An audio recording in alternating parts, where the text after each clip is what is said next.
tapi karena jaringannya kurang gitu bagus, jadi saya izin off video ya Pak. Oh siap, nggak apa-apa Ibu. Ya. Kadang-kadang memang itu tadi namanya juga tergantung apa sinyal internet seperti itu ya. Iya. Siap. Boleh Bu, sambil istirahat kita belajar malam ini ya. Terima kasih Pak. Sama-sama Bu Amanda.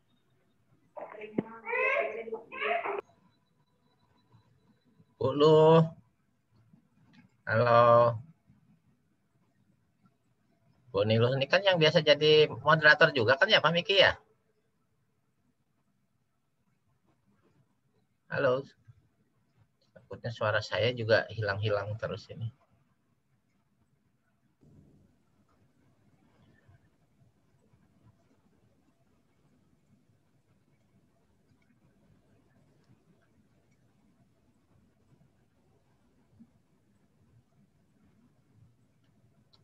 Baru 8.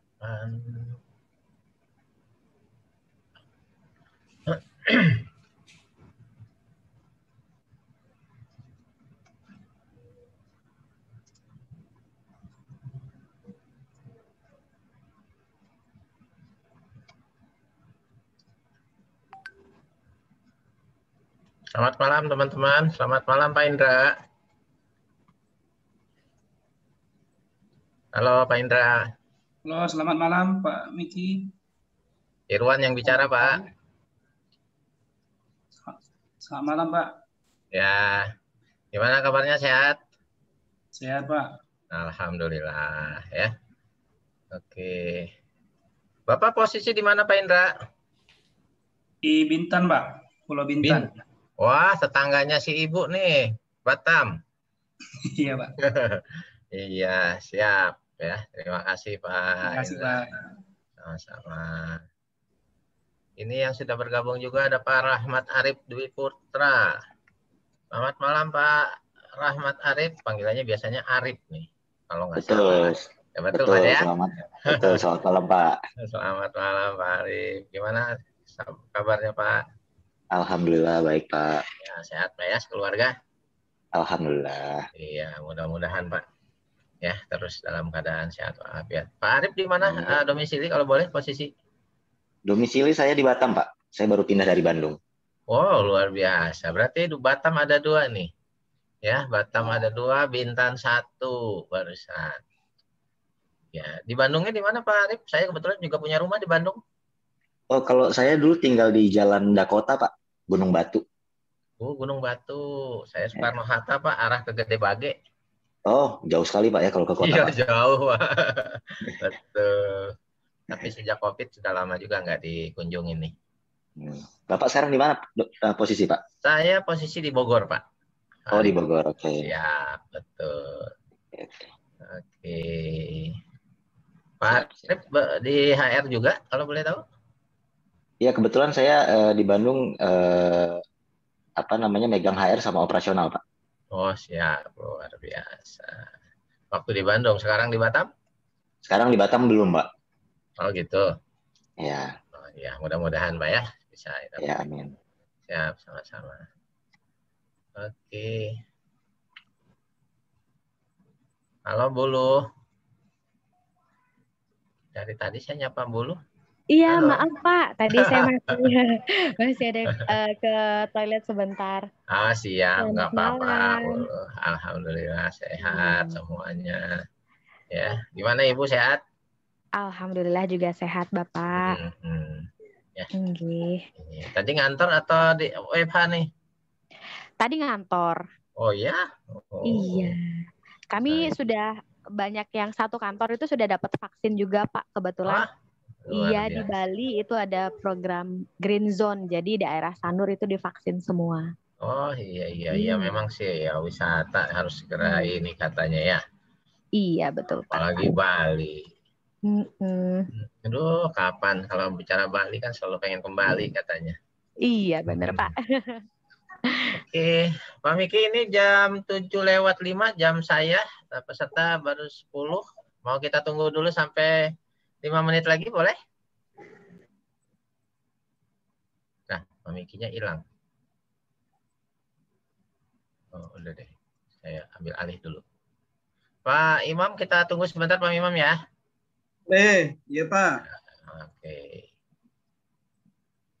Di sini yang baru bergabung ada, saya kalau orang Bali ini nggak ngerti kalau Niwayan ini laki apa perempuan ya. Saya bantu jawab Pak. Izin. Siap. Kalau depannya Ni itu berarti cewek Pak. Oh Ibu-ibu. gitu. Kalau Mohon depannya maaf hanya ya. I berarti bapak saja. Oh gitu. Kalau Iya. Iwayan berarti itu bapak. Bapak. Iya. Siap. Mohon maaf, saya belum sampai ilmunya ke sana. Enggak apa-apa Pak. Berarti Bu Wayan ya, Bu Niwayan, apa kabar? Halo, mendengar suara saya? Mungkin lagi jalan-jalan dulu di rumahnya. Baik.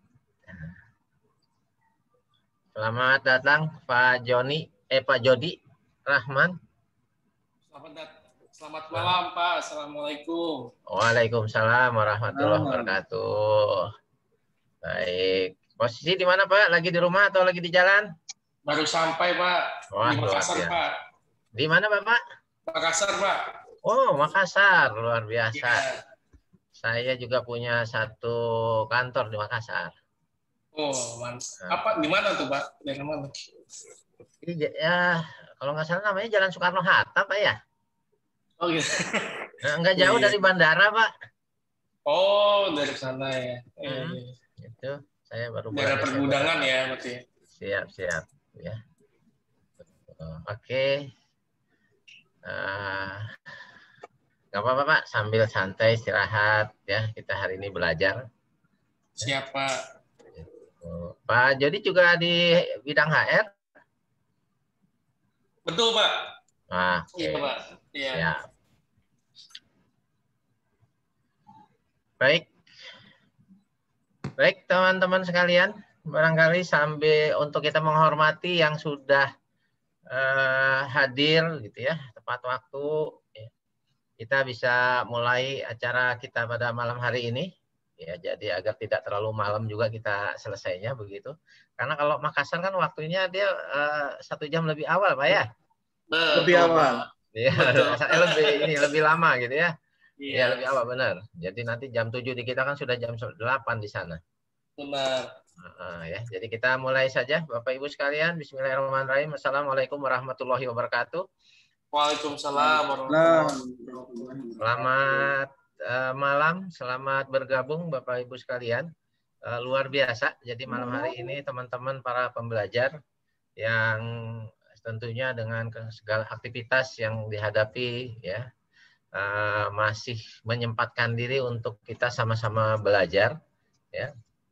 Dan malam hari ini topik kita adalah mengenai fungsi dan peran HR terkait peraturan pemerintah, lebih khusus lagi pada peraturan pemerintah nomor 35 tahun 2001 ya. Jadi kita tahu bahwa memang PP 35 ini adalah PP yang luar biasa ya, heboh begitu. Ya, seheboh undang-undang cipta kerjanya. Bahkan sebelum diundangkan RU-nya aja udah bikin heboh begitu ya. Nah, demo di mana-mana dan segala macam, tapi akhirnya tetap ya kita harus menerima apapun juga keputusan pemerintah. Dan akhirnya setelah PP undang-undang cipta kerjanya diundangkan pada 2 November yang lalu, kemudian PP turunannya kita sudah dapatkan juga pada tanggal 2 Februari ya.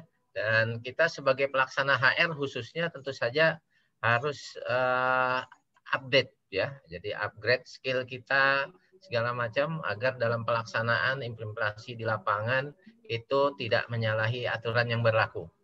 Dan oleh karena itu saya yakin teman-teman pasti juga ya pada malam hari ini mengikuti webinar kita pada malam hari ini untuk kita sama-sama mendapatkan wawasan, insight gitu ya terkait dengan bagaimana sih fungsi dan peran HR dalam menyikapi adanya PP 35 ini. Dan telah hadir sama-sama yang akan menjadi narasumber kita pada malam hari ini Bapak Ibu sekalian adalah Bapak Dr. Andes Iman Santoso MM. Ya, beliau adalah seorang CEO dan Direktur EK Konsultan Icon Management. Ya, mungkin nanti Pak Iman bisa cerita itu perusahaan konsultannya seperti apa. Ya, kemudian juga sebagai senior konsultan dan trainer. Jadi beberapa kali memang beliau juga sebagai narasumber di HR Wiki. Ya, juga sebagai konsultan partner SNF Consulting. Jadi hari ini kita bergembira ya. Mudah-mudahan apa yang disampaikan oleh Pak Iman nanti akan memberikan wawasan kepada kita semua. Teman-teman sekalian, sebelum saya serahkan kepada Pak Imam selaku speaker kita pada malam hari ini, saya mengingatkan selama presentasi Pak Imam nanti tetap dalam kondisi audionya mute, begitu ya. Dan pertanyaan bisa disampaikan melalui kolom chat terlebih dahulu. Nanti saya akan bacakan satu persatu. Kalau memang dimungkinkan bisa langsung menyampaikan secara live juga ya pada saatnya nanti. Saya kira itu saja dari saya. Saya selaku moderator Irwan Syah Manap ya akan memandu jalannya webinar kita pada malam hari ini sampai dengan pukul 21 malam waktu Indonesia bagian barat.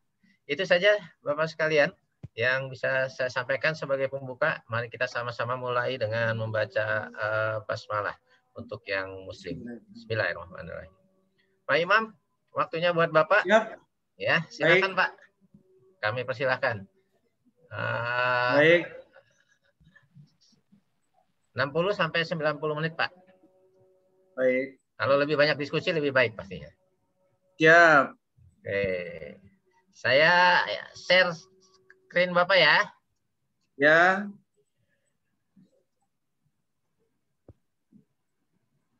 Ini Pak Imam. Baik, ya.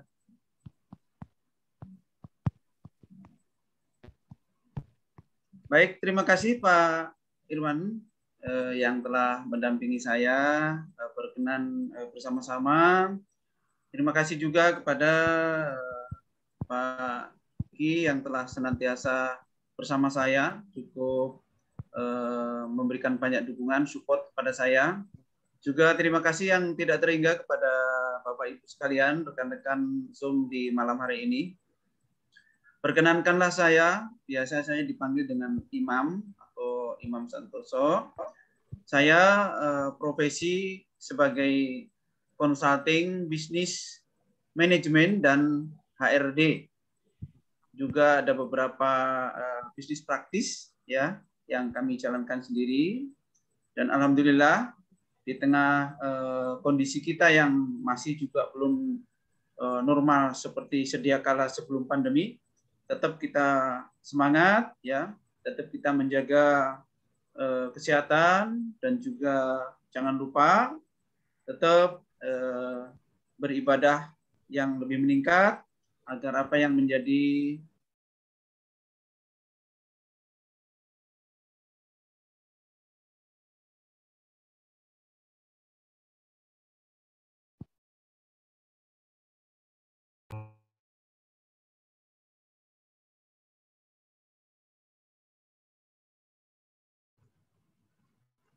Ini kenapa ya?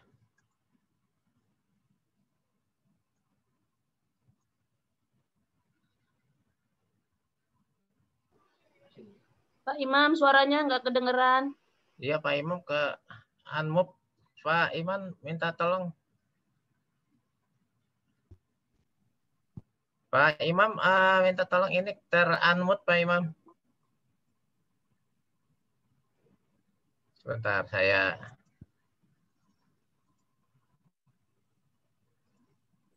Udah Pak? Ya, siap, silakan Pak. Mohon maaf. Baik, ya. Baik. Jadi Bapak Ibu sekalian, rekan-rekan yang saya hormati, ya. Di kesempatan malam ini saya sangat setuju kalau Pak Iwan tadi menyampaikan kita sama-sama belajar, ya.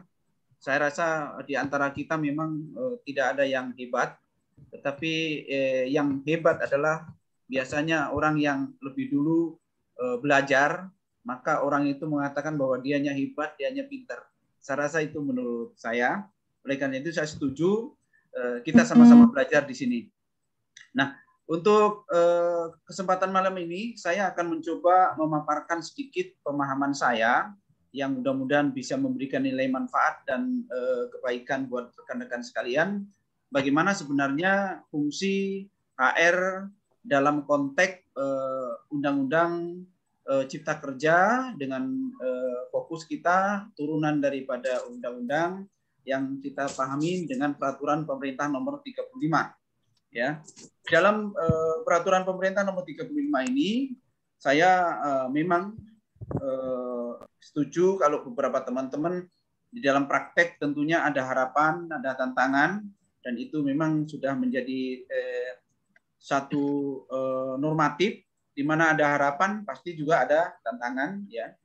Nah, kemudian juga saya ingin menyampaikan di dalam presentasi yang saya sampaikan ini, ya tentu belum sempurna, tapi mari kita diskusi bareng dalam kaitan memahami dan dalam kaitan untuk bisa menerapkan di dalam praktek kehidupan ke-HRD-an di dalam perusahaan. Ya. Di sisi lain, banyak teman-teman, bapak-bapak yang mungkin memang sudah senior dari saya dan cukup ahli. Di grup ini pula sebenarnya sudah banyak dipaparkan dan kajian-kajian tentang PP nomor 35. Tetapi saya akan melihat sebenarnya bagaimana fungsi HR di dalam konteks adanya PP 35 ini. Nah, poin pertama kita akan membahas tentang fungsi dan peranan, ya, fungsi dan peranan. Kemudian yang ketiga kita juga akan membahas, kedua memahami fungsi dan peranan. Yang ketiga kita akan memahami tentang tata kelola SDM pasca PP 35. Kemudian juga yang keempat kita akan coba memahami tentang bagaimana problem solving yang mungkin terjadi pasca PP 35.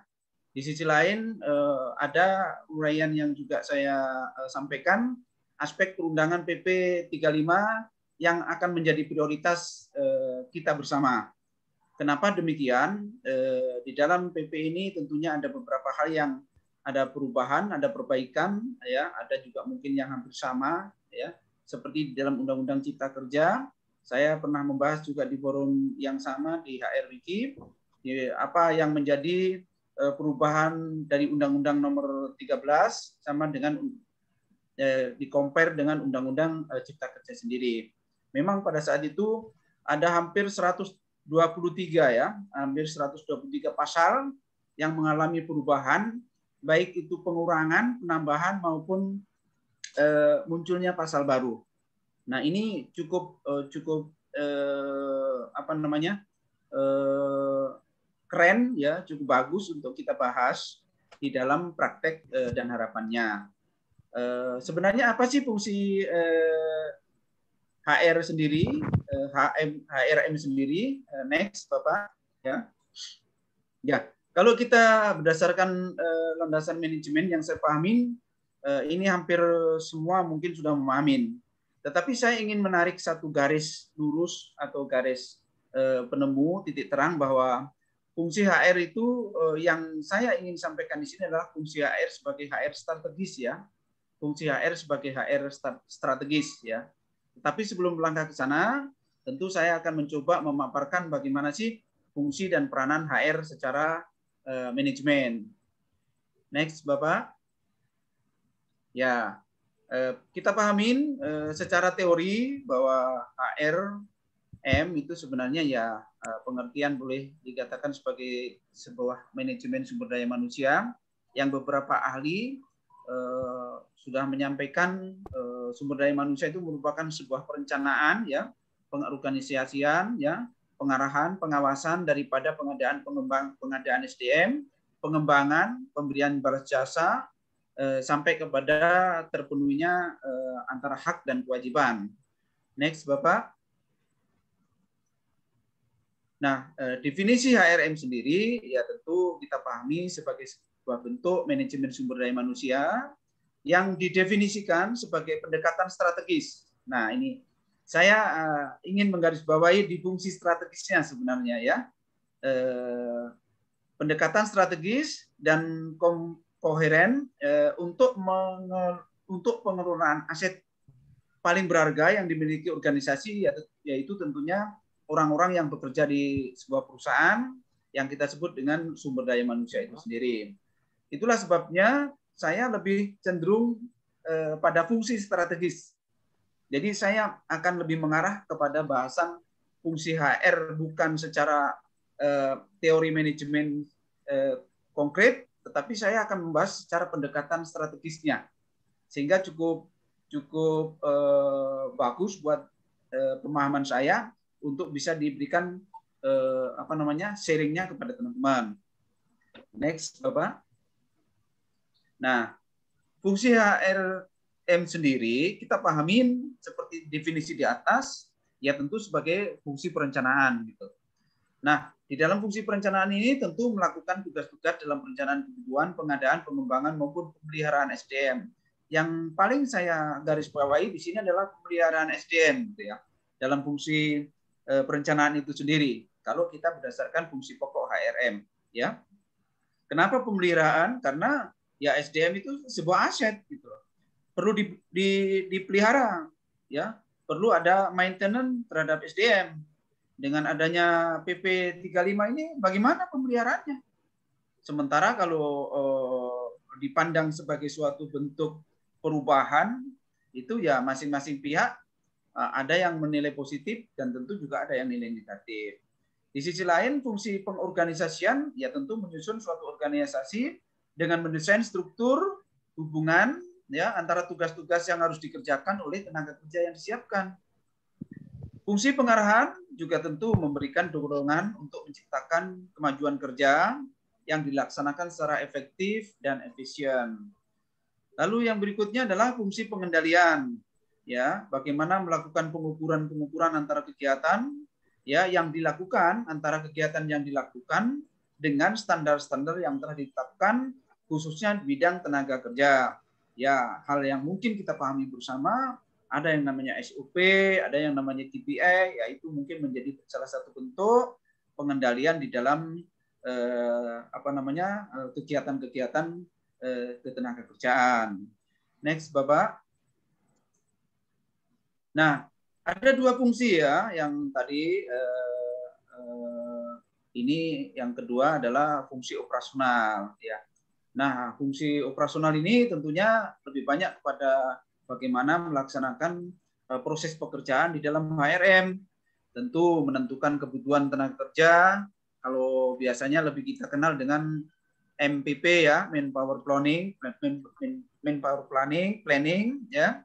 Kemudian juga penarikan perekrutan calon tenaga kerja, ya. Kemudian juga ada seleksi tentunya, ya. Ketika seleksi tentu ada penempatan. Nah, ini penempatan juga menjadi fungsi strategis bagi HR. Kenapa? Karena proses dan penempatannya sudah sangat berbeda dengan undang-undang sebelumnya, ya. Sangat berbeda sekali. Jadi ada beberapa hal memang yang saya lihat fungsi strategisnya. Ya, kalau tadi saya sampaikan fungsi strategis sebagai pemeliharaan SDM, ya. Kemudian juga fungsi strategis di dalam penempatan, ya.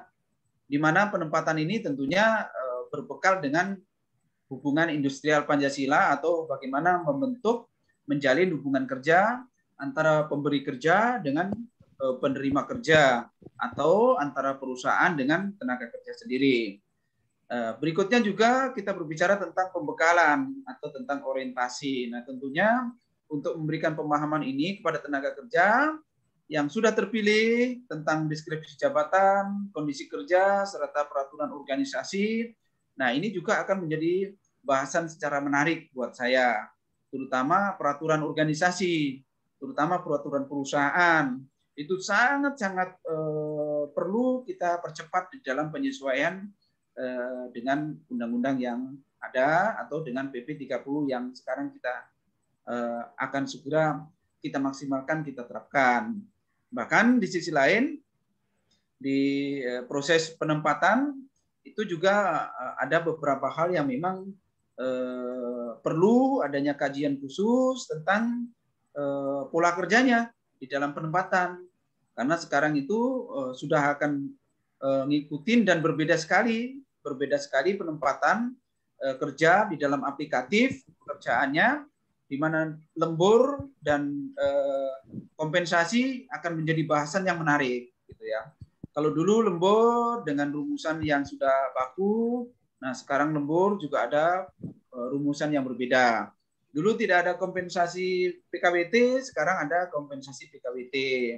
Ya, pesangon dan hak lain sebagainya itu tetap masih juga menjadi pengikut atau ikutan di dalam bahasan-bahasan penempatan tenaga kerja. Dilanjut Pak Ir.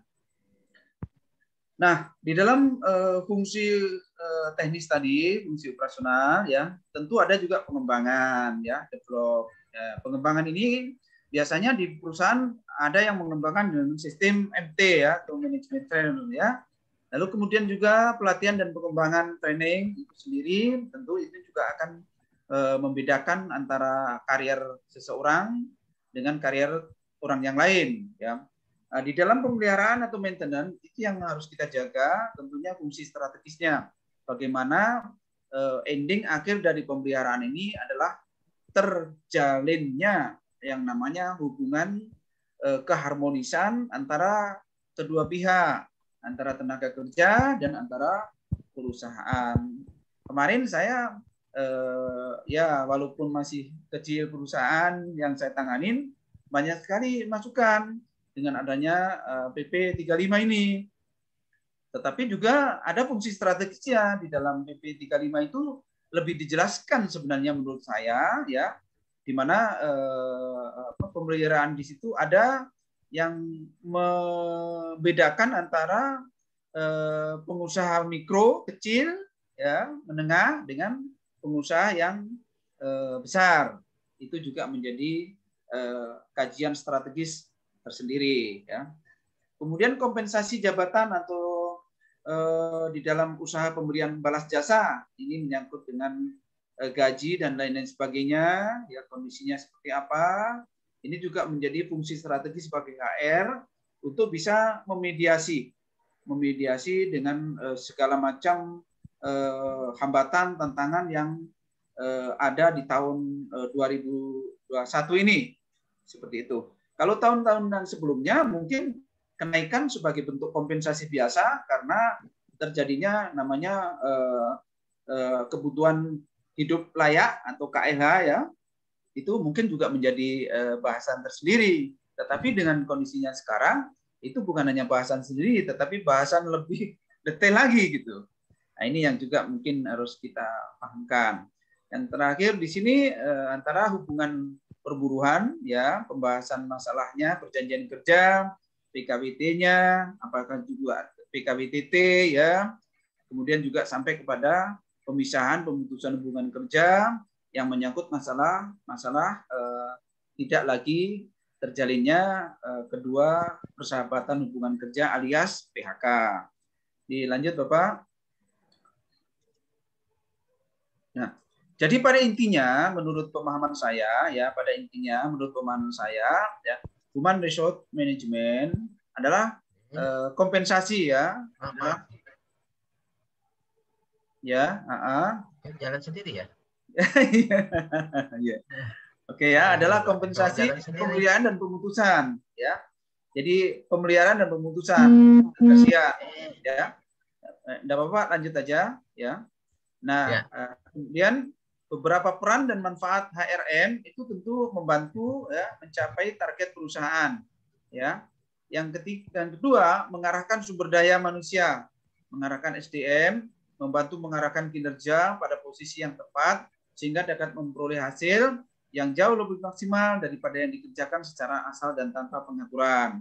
Pada manfaat yang ketiga, ya, beberapa peran juga memperoleh manfaat waktu, pengaturan waktu pekerjaan lebih maksimal, ya, sehingga pekerjaan bisa lebih diselesaikan. Nah, ini ketika pekerjaan yang dikerjakan itu bisa diselesaikan lebih cepat, itu dalam PKWTT dan kompensasi juga berbeda. Jadi memang betul-betul fungsi strategisnya HR itu sangat luar biasa, ya, sebenarnya seperti itu. Ya, kemudian yang keempat, yang berikutnya, next Bapak, ya. Nah, yang keempat membantu pimpinan, ya, membantu pimpinan tentunya, ya, karena memang kita ini berada di dua penghubung jalan antara pimpinan, antara owner dengan tenaga kerja. Tentu mempermudah dalam mengarahkan personel untuk tugas yang sesuai dengan apa yang dicita-citakan, apa yang menjadi tujuan daripada masing-masing personel secara maksimal, ya. Dan kemudian juga yang kelima, mengadakan pembekalan, pemberian pelatihan yang sesuai minat dan bakatnya sehingga dapat mudah pula untuk melihat potensi karyawan sepenuhnya pada bidang yang kita tekuni. Next, Bapak. Nah, saya akan mencoba ya sekarang melihat secara lebih mendalam lagi tentang PP 35 dalam harapan kita. Tentunya di aspek perundangan PP 35 yang menurut saya ada beberapa hal memang yang perlu menjadi prioritas.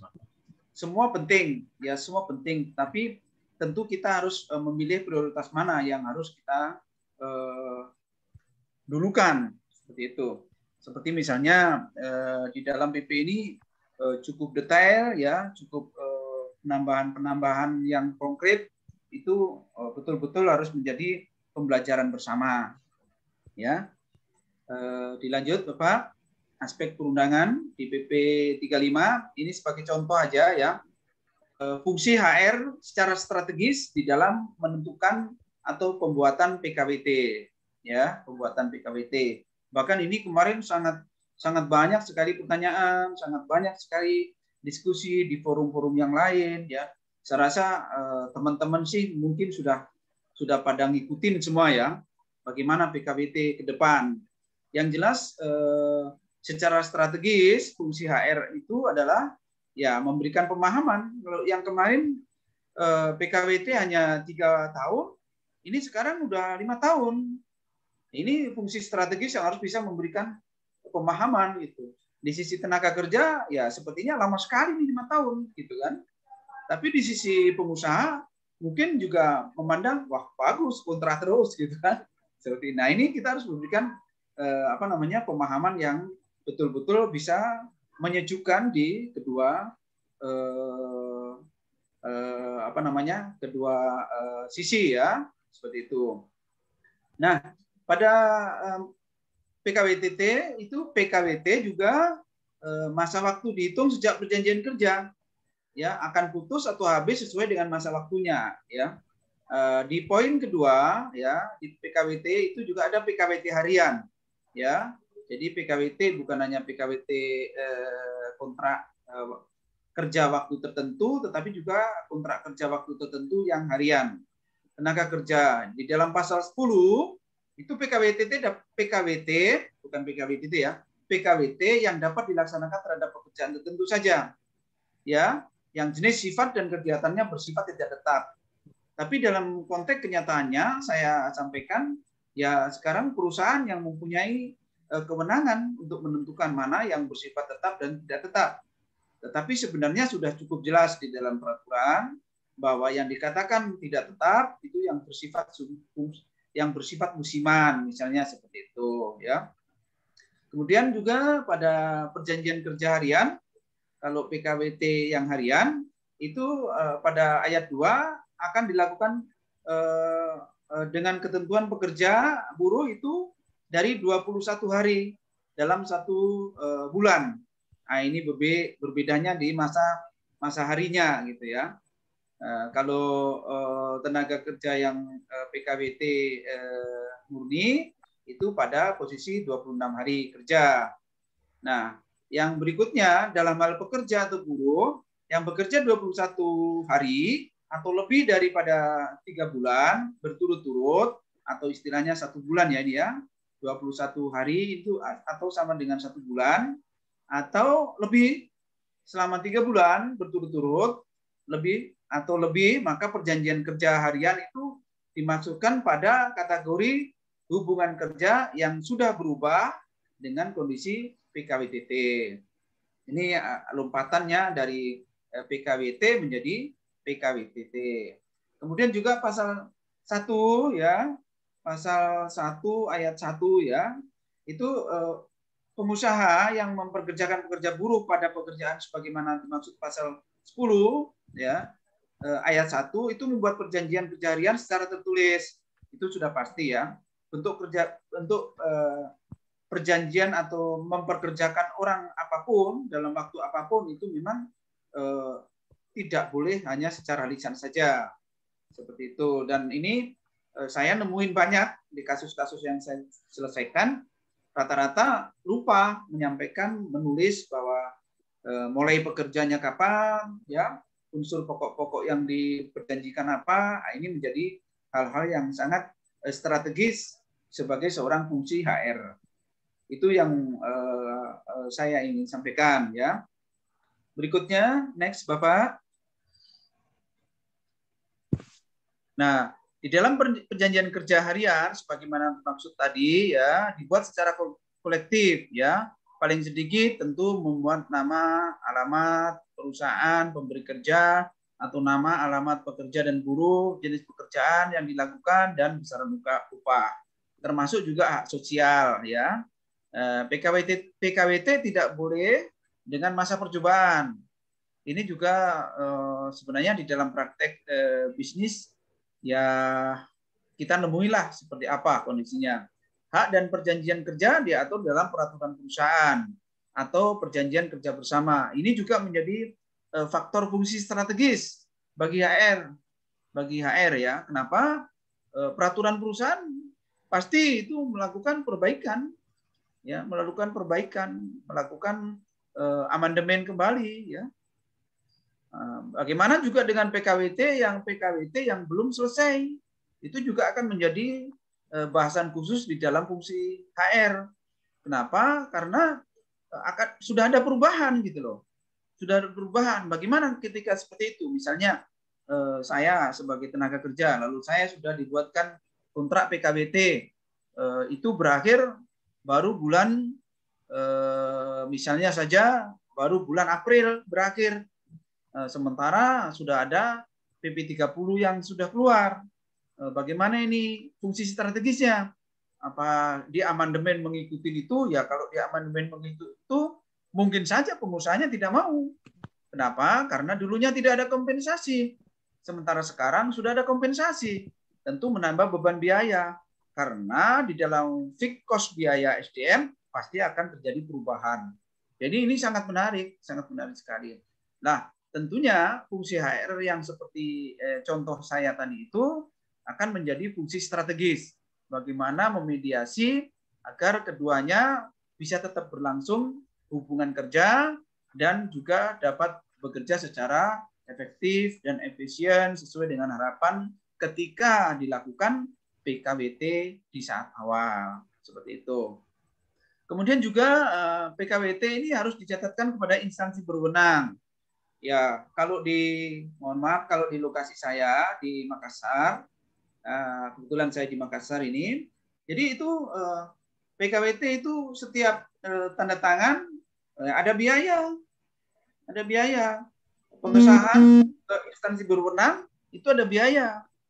Nah, ini juga kadang-kadang ada beberapa perda daerah yang saya temuin di wilayah Indonesia Timur itu menjadi pendapatan.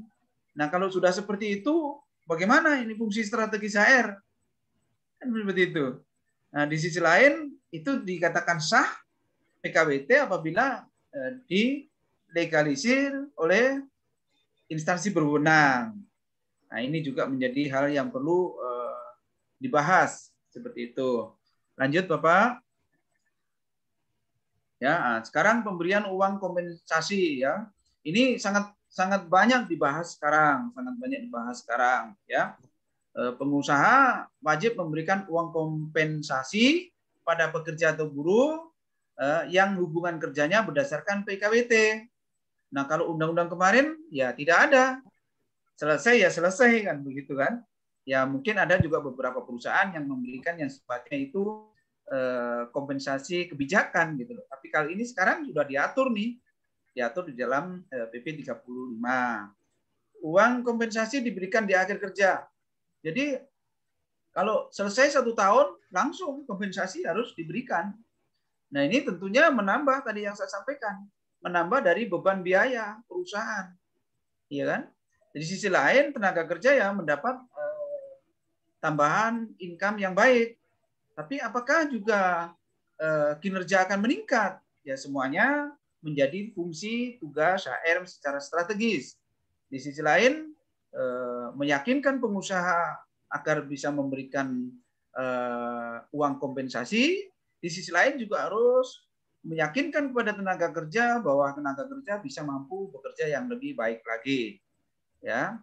Dan kompensasi ini di dalam Undang-Undang Pertama PP 35 tentunya tidak berlaku untuk tenaga kerja asing atau tenaga kerja impor yang dari luar negeri. Masih dalam kaitan kompensasi juga, di dalam pasal 16, uang kompensasi itu diberikan sesuai dengan ketentuan sebagai berikut. Bla bla bla dan sebagainya. Ya, salah satunya adalah PKWT selama 12 bulan secara terus-menerus ya diberikan sebesar 1 bulan upah. Jadi ini sudah pas, maksudnya hitungannya langsung 1 bulan gitu. Nanti pada praktek kan ada yang tidak sampai 1 bulan. Contoh PKWT selama 1 bulan atau lebih, tetapi kurang dari 12 bulan. 12 bulan ya dihitung secara proporsional dengan perhitungan masa kerja X ya masa kerja kali 1 bulan upah. Nah, ini salah satu contoh bagaimana kompensasi itu bisa tetap dilaksanakan dengan bentuk secara proporsional. Berikutnya juga PKWT selama lebih dari 12 bulan dihitung secara proporsional dengan perhitungan masa kerja tetap kali 1 bulan upah. Ya, kenapa demikian? Karena PKWT-nya sekarang sudah 5 tahun. Ya, PKWT-nya sekarang sudah 5 tahun. Dan di dalam praktek biasanya PKWT 5 tahun itu ya menjadi tanda tanya. Beberapa owner pengusaha yang saya sudah sampaikan itu ya masih berpikir panjang gitu loh. Masih berpikir panjang. Karena apa? Karena ada kompensasinya itu tadi. Seperti itu. Di sisi lain, ya itu tadi memang ketentuannya kita harus ikutin. Seperti itu. Ya, baik Bapak, lanjut ya. Nah, bagaimana UMKM? Nah, ini menarik juga ini ya. Kalau di Undang-Undang Nomor 13 ini tidak tersirat sama sekali. Nah, sekarang ini lebih konkret, ini lebih tertulis ya. UMKM secara dalam kompensasi itu diberikan berdasarkan kesepakatan kerja, ya. Jadi tetap ada kompensasinya, tetapi berdasarkan kesepakatan. Jadi kalau nanti selesai kontrak deh, saya kasih mungkin uang kompensasi, ya itu kesepakatan gitu. Jadi tidak ada rumusan di dalam klausal perhitungan angka-angkanya, ya. Dalam hal salah satu pihak mengakhiri hubungan kerja dan belum berakhir jangka waktu kerja ditetapkan dalam PKWT, pengusaha wajib memberikan uang kompensasi. Sebagaimana dimaksud dalam pasal 15 ayat 1, yang besarannya dihitung berdasarkan jangka waktu PKWT yang telah dilaksanakan oleh pekerja atau buruh. Berikutnya kita masuk pada bab 3 di dalam PP 35, itu tentang pasal 18. Bagaimana hubungan kerja antara perusahaan alih daya dengan pekerja atau buruh yang dipekerjakan berdasarkan atas PKWT ataupun PKWTT. Yang kedua, ya pada ayat 2, PKWT ataupun PKWTT sebagaimana pada ayat 1 harus dibuat secara tertulis. Tapi kalau ini saya rasa semua pasti sudah membuatnya. Saya rasa seperti itu. Dilanjut, mohon Pak Ir. Ya. Waktu kerja dan waktu istirahat, ya. Ini juga akan menjadi bahasan khusus tentang perhitungan lembur. Ya, jadi betul-betul fungsi strategisnya menurut saya ini yang menjadi prioritas. Jadi yang saya menjadikan fungsi HR sebagai fungsi strategis di malam ini mungkin salah satunya juga ya. Di mana di dalam pasal 21 setiap pengusaha wajib melaksanakan ketentuan waktu kerja. Ya, waktu kerja sebagaimana dimaksud ayat 1 meliputi 7 jam ya 1 hari ya, atau 40 jam dalam 1 minggu untuk 6 hari kerja dalam 1 minggu. Ya, kemudian yang berikutnya ada 8 jam dalam 1 hari atau 40 dalam 1 minggu untuk 5 hari kerja di dalam 1 minggu. Ini juga menjadi konversi yang berbeda ya di dalam praktek manajemen SDM dan juga fungsi strategis HR. Dilanjut Bapak Ir. Waktu kerja lembur. Nih, waktu kerja lembur ini betul-betul juga menjadi sorotan kuat ini ya. Sorotan kuat ya. Sehingga fungsi HR betul-betul juga harus bijaksana. Fungsi HR juga betul-betul memang menjadi fungsi yang strategis karena HR di sini adalah sangat punya peranan penting ya. Punya peranan penting ya. Ini contohnya di pasal 25 ya. Waktu kerja lembur hanya dapat dilakukan paling lama 4 jam dalam 1 hari. Ya. Ini juga menjadi sorotan ini ya. Kenapa? Karena kemungkinan bisa saja pekerjaan tidak selesai dengan pekerjaan-pekerjaan yang diharapkan selesai karena waktunya cukup 1 jam, tetapi dengan pengertian ini dalam 1 hari ya, 4 jam dalam 1 hari. Jadi kalau misalnya 8 jam plus 4 berarti ya 12 jam ya, 12 jam di dalam 1 hari. Seperti itu. Kemudian juga upah kerja lembur.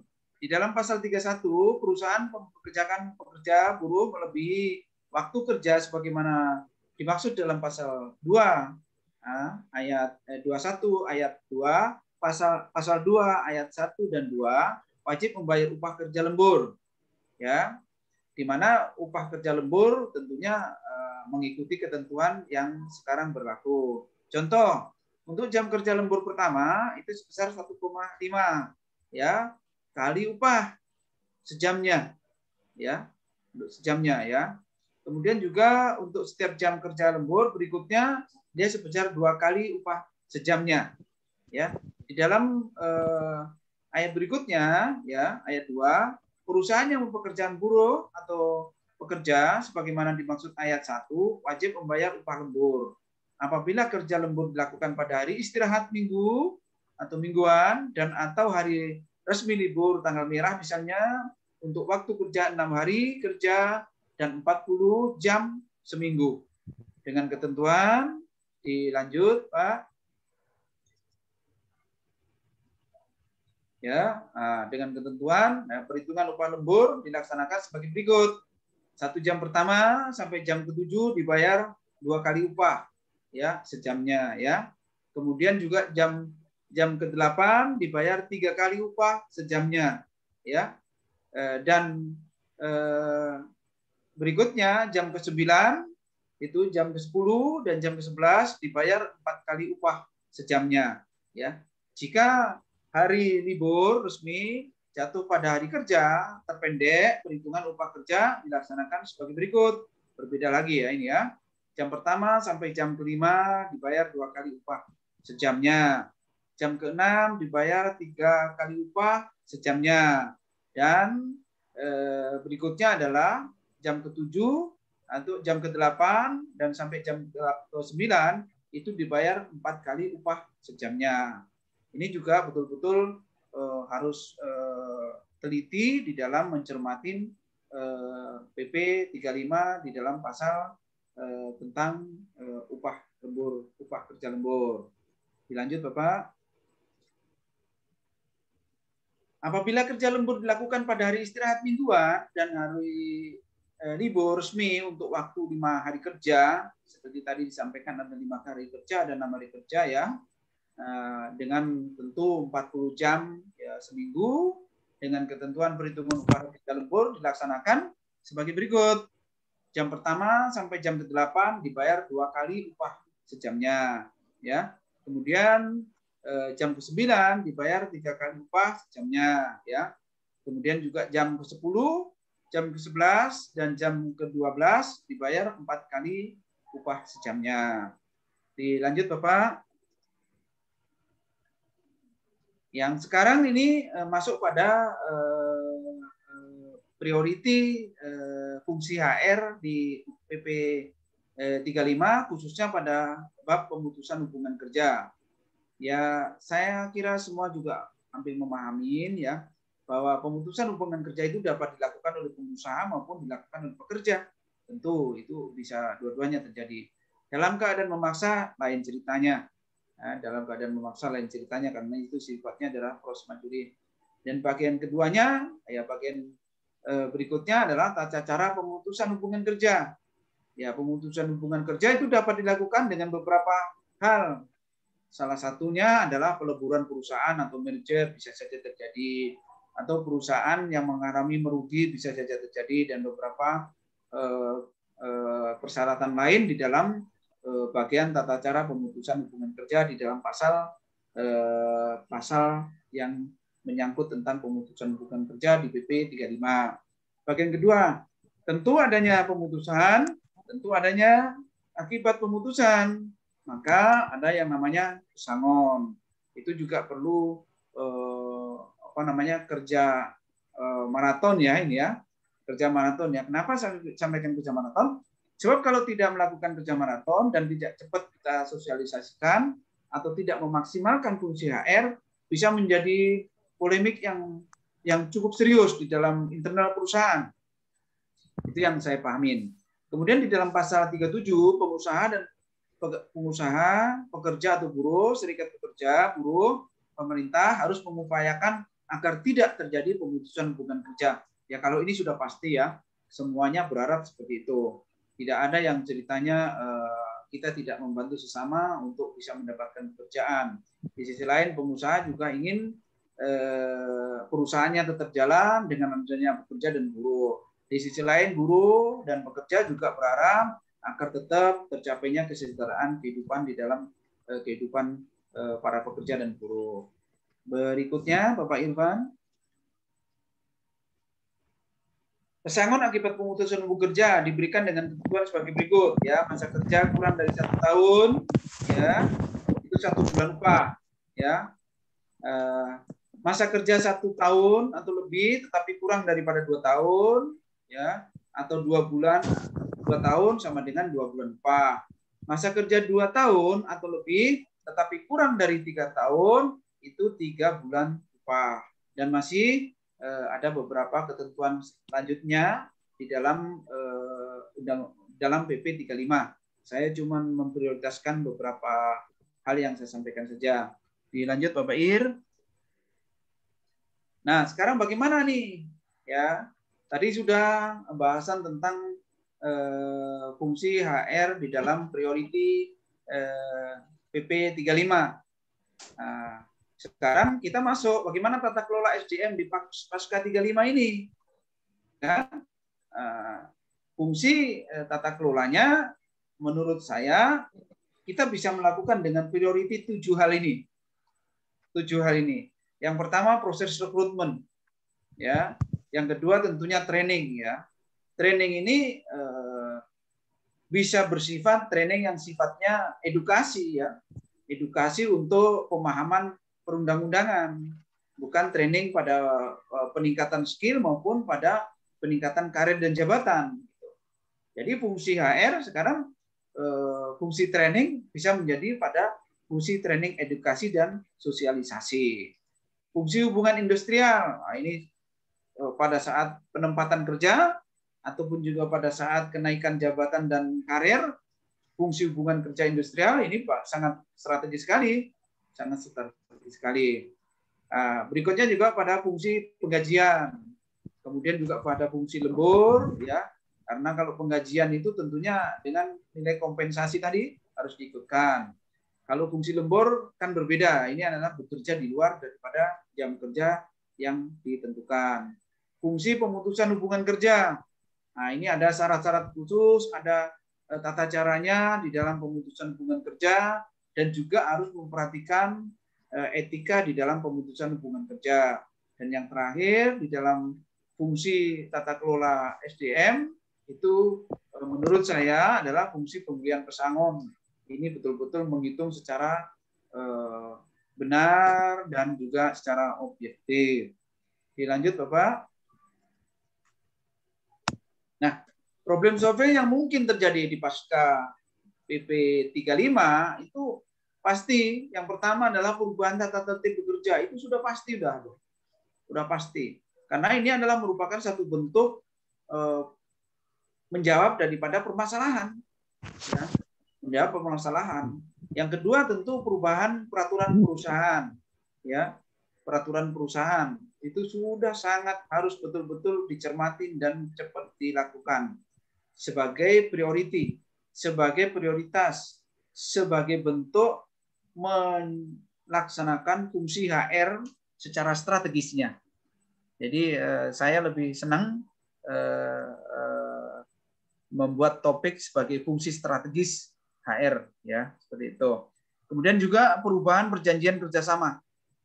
Nah, perubahan perjanjian kerjasama termasuk PKWT-nya, ya, itu juga pasti akan perlu dikaji ulang atau disampaikan, ya. Dan ini juga sangat strategis.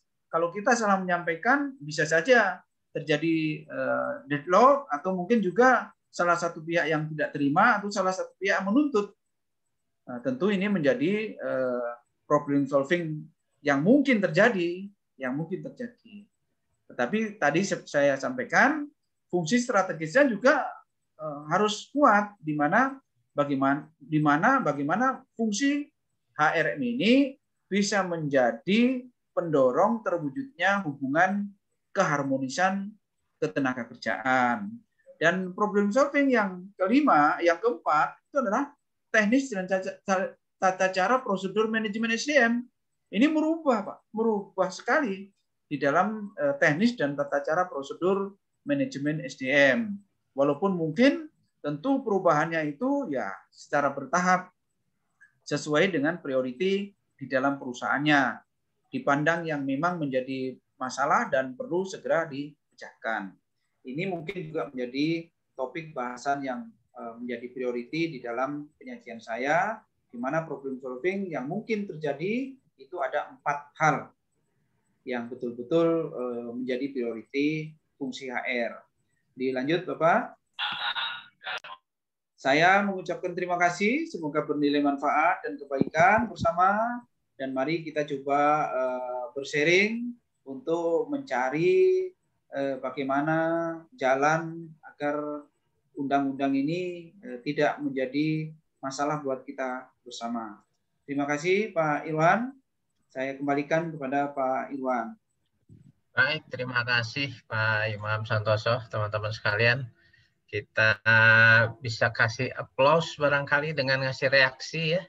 Reaksinya mana ya? Nggak saya kasih dulu contohnya reaksinya, tepuk tangan pakai begini. Iya.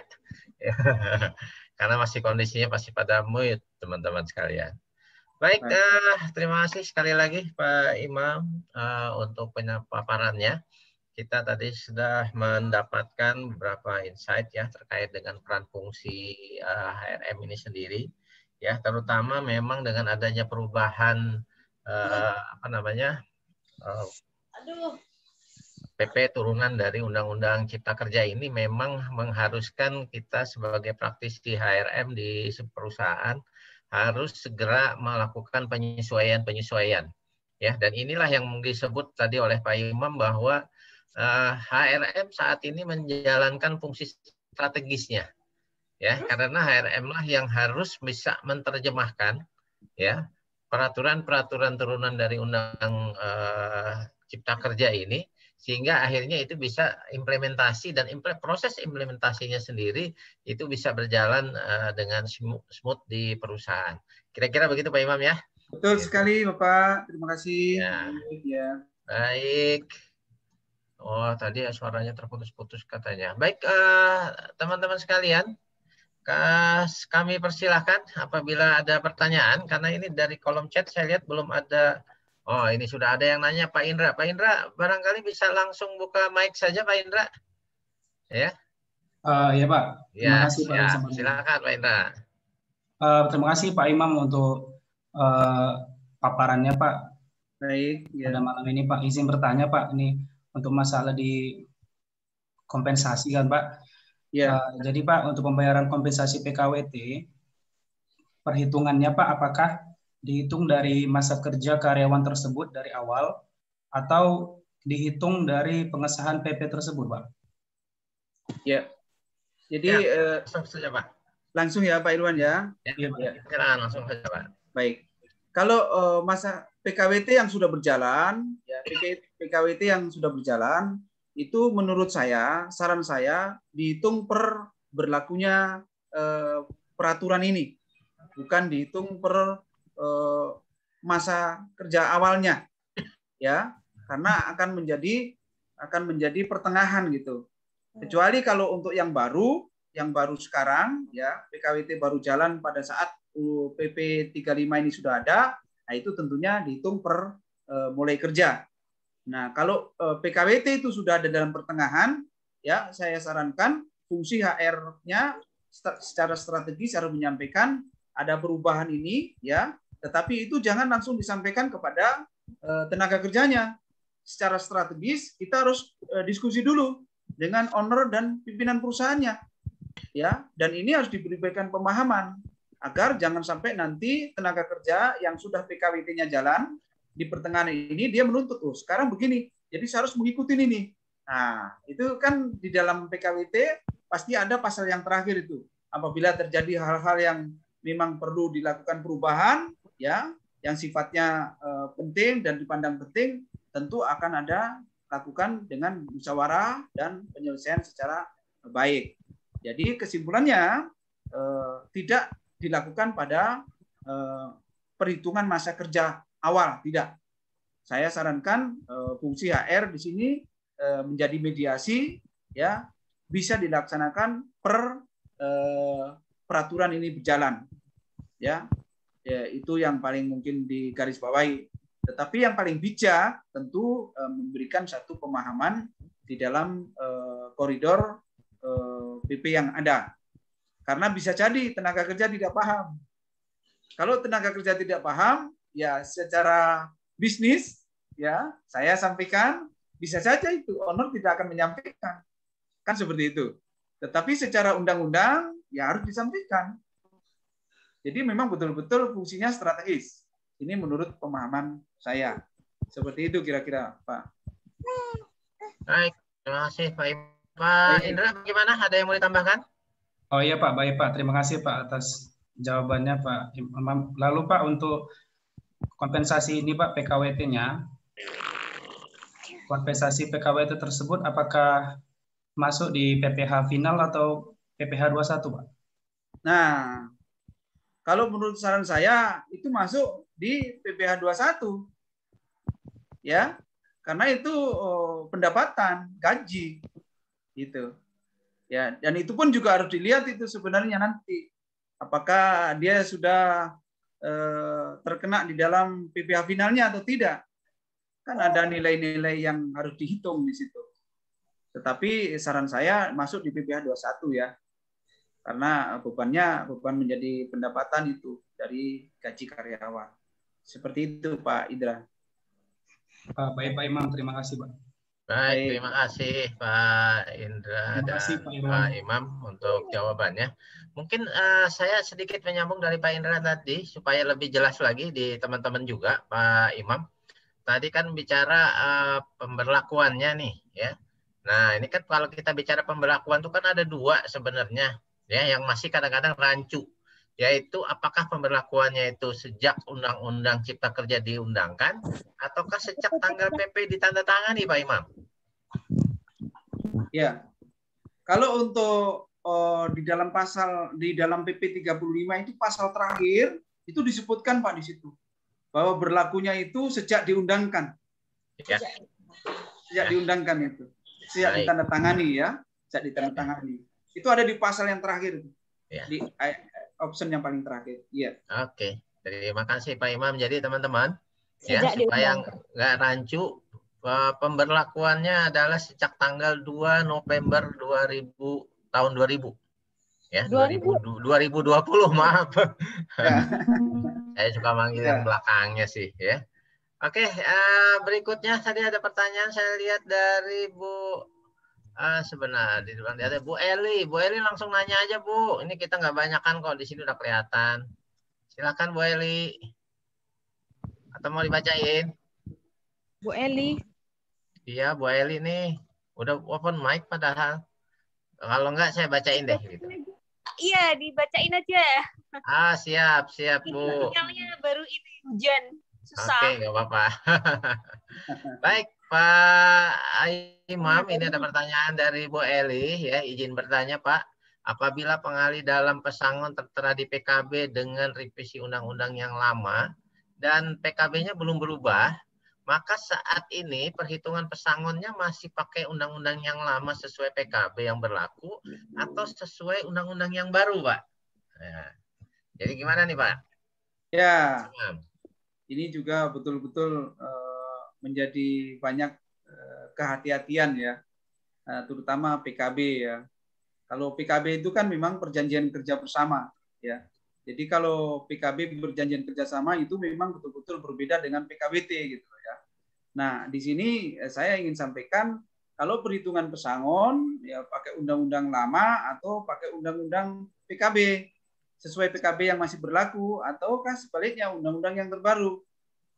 Karena di dalam PP 35 itu sudah dijelaskan ya bahwa segala sesuatu hal terutama di pasal 6 itu sudah jelas bahwa peraturan pemerintah ini mulai berlaku pada tanggal diundangkan agar setiap orang mengetahui memerintahkan pengundangan peraturan pemerintah ini dengan penetapannya dalam lembaran negara Republik Indonesia. Artinya apapun yang terjadi ya seharusnya mengikuti undang-undang yang berlaku. Undang-undang yang berlaku. Ya, dan PKB itu bisa dilakukan amandemen perhitungannya. Ini kalau sepemahaman saya ya berdasarkan PP 35.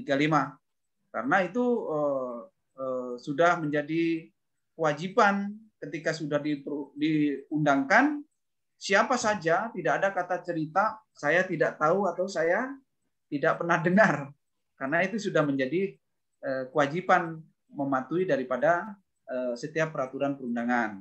Seperti itu Pak Ibu Eli, kira-kira. Siap, terima kasih Pak Imam. Iya, gini bagaimana Pak. Bu Eli? Ya, silakan Bu Halo, Eli. Pak. Ya, silakan.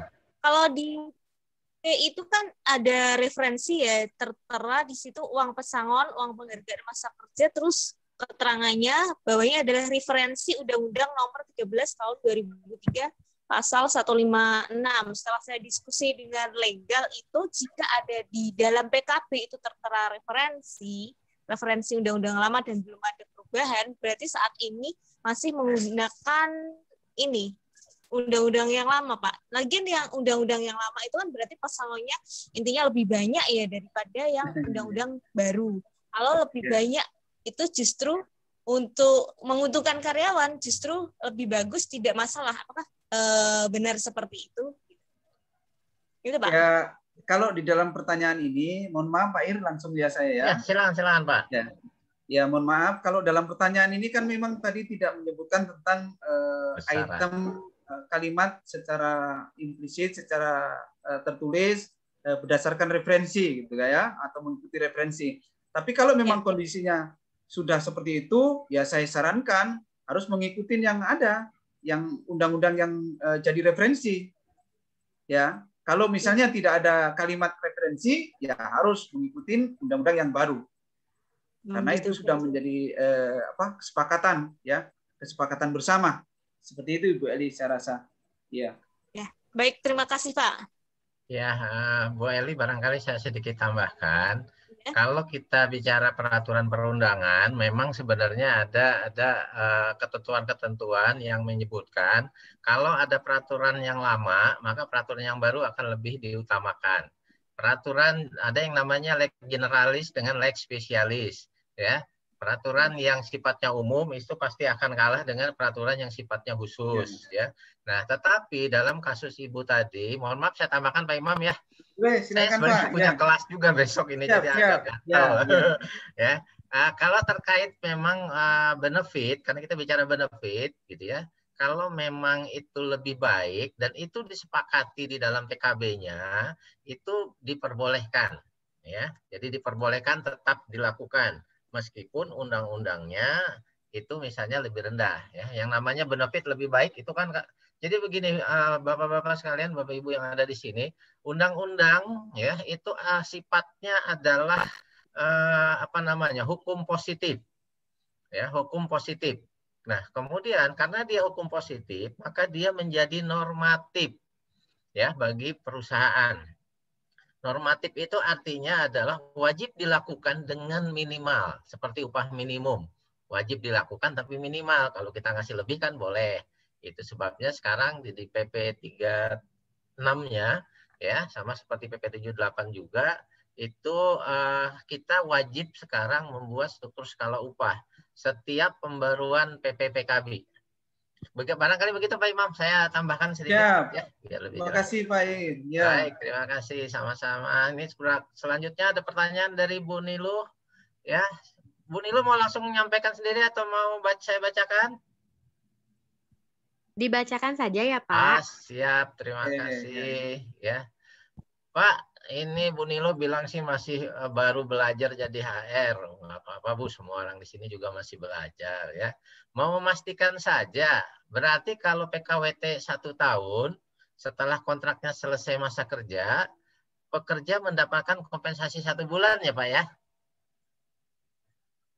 Pak Imam? Sip, betul. Sesuai dengan undang-undang langsung. Iya. Ya. Jadi hitungannya 12 bulan aja Bu Nilo. Ya, jadi 12 bulan sebagai faktor pembagi. Kalau dia kurang 12 bulan, nanti tinggal masa kerja dibagi 12 kali 1 bulan upah. Kalau dia lebih 12 bulan, sama aja hitung aja jadikan bulan. Ya, jadi misalnya 15 bulan, ya 15 per 12 kali 1 bulan upah. Begitu cara perhitungannya Bu Nilo. Ya. Ada yang mau disampaikan Bu Nilo? Sudah Pak, sudah siap. Oke, cukup jelas ya. Ya. Boleh. Kalau belum jelas nanti besok ikut saya lagi ya. Ini dari Bu Amanda. Bu Amanda kami persilahkan untuk barangkali mau menyampaikan secara langsung biar puas. Atau dibacakan saja? Gak apa-apa Pak, dibacakan. Siap. Ya. Barangkali gitu loh mau ngomong. Baik, Bu Amanda izin bertanya, ini untuk peraturan perusahaan yang masih berlaku. Artinya kita harus segera merubah acuannya ke undang-undang yang baru ya kan Pak ya? Itu satu. Kemudian atau secara otomatis akan mengikuti undang-undang yang baru ini tanpa kita melakukan revisinya Pak Imam? Ya, pasti ya dilakukan revisi dong. Kalau tidak dilakukan revisi ya tidak ada perubahan. Saya rasa itu yang paling benar. Direvisi dulu Ibu. Ya. Pak, saya langsung bertanya juga ya. Ya. Silakan Bu Amanda. Melakukan revisi peraturan perusahaan ini jadi sifatnya wajib atau emang kita boleh menyelesaikan dulu masa periode peraturan perusahaan kita baru kita melakukan revisi atau bagaimana Pak? Peraturan perusahaan itu kan 2 tahun ya? Iya, 2 tahun. Peraturan perusahaan itu kan 2 tahun. Jadi saya tetap menyarankan ada revisi Bu, ada revisi ya. Revisi itu tentunya revisi per tanggal diundangkan ya. Lalu kemudian juga dilakukan mediasi karena peraturan perusahaan itu pasti ditandatangani oleh wakil pekerja. Nah, itu juga harus dipahamkan juga. Sebab kalau tidak dilakukan revisi, mungkin nanti dari pihak pekerja atau yang mewakili akan melakukan beberapa sounding respon kepada manajemen. Jadi untuk amannya memang perlu dilakukan revisi. Oke. Ya, terus sama satu lagi Pak mau bertanya juga tadi yang menyangkut kompensasi PKWT. Itu PKWT tersebut kalau misalnya saya ada karyawan yang kebetulan udah 2 tahun kontrak berakhirnya di Februari ini misalnya, apakah kompensasi tersebut dihitungnya jadi selama 2 tahun kita bayar atau bagaimana Pak? Kalau kasusnya seperti itu tidak dihitung Bu. Kalau kasusnya seperti itu ya nanti dihitung pada saat lembaran baru. Artinya kalau selesainya PKWT yang sudah 2 tahun itu di tanggal diundangkannya PP ini ya, itu berarti belum ya. Baru untuk perpanjangan nanti itu akan diberikan kompensasi baru. Oke, jadi karyawan yang 2018 berakhir kontraknya di 2019 berakhir kontraknya di 2021 Februari ini, berarti itu saya tidak perlu memberikan kompensasi ya Pak ya? Ya, ya. Oh, oke, baik Pak kalau gitu. Terima kasih Pak.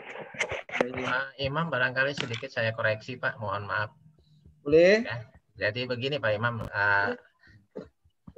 Bu Aman, tadi yang nanya Bu Amanda ya? Iya Pak. Bu Amanda begini Bu, jadi kalau kontraknya 2 tahun gitu ya, Ibu lihat proses perpanjangannya itu ada di mana, misalnya setahun, ya. Jadi kalau kontrak yang pertamanya masih katakanlah 2019 ke 2020 ya, itu belum kena ya. Tapi kalau 2020 ke 2021 ya, jadi selesainya misalnya di bulan Februari 2021. Ya, maka di tengah-tengahnya itu kan ada undang-undang sudah ditetapkan Bu Amanda. Ya, yaitu bulan November.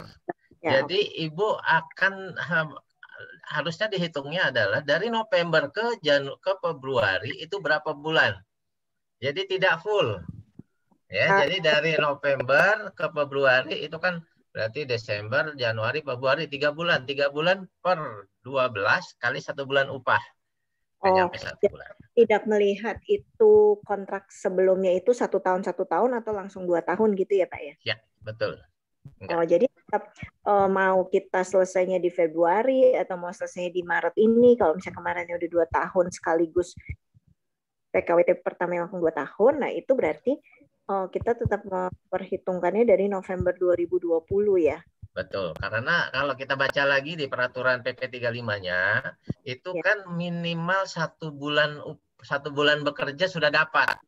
Jadi anggap saja yang bersangkutan mulai kerja dari November. Berarti kan sudah berhak atas itu. Oh, jadi dianggapnya nih semua startnya dari November itu kita baru hitung proratanya ya Pak ya? Iya, betul ya kata-katanya. Begitu Pak Iman, mohon maaf saya koreksi sedikit. Ya, lanjut Bapak. Ya. Baik, Bu Eli masih ada pertanyaan lagi ya? Bu Amanda udah cukup? Iya Pak, mau tanya lagi boleh? Siap. Monggo Bu Eli, langsung aja deh.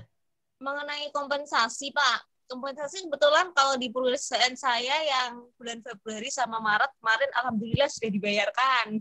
Oh, bagus. Berarti itu ya kan penghitungannya adalah pro rata ya, dari mulai diundangkannya berarti kalau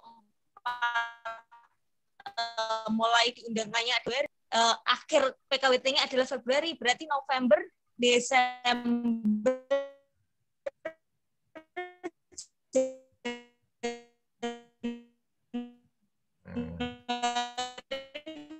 Februari 4 bulan ya Pak.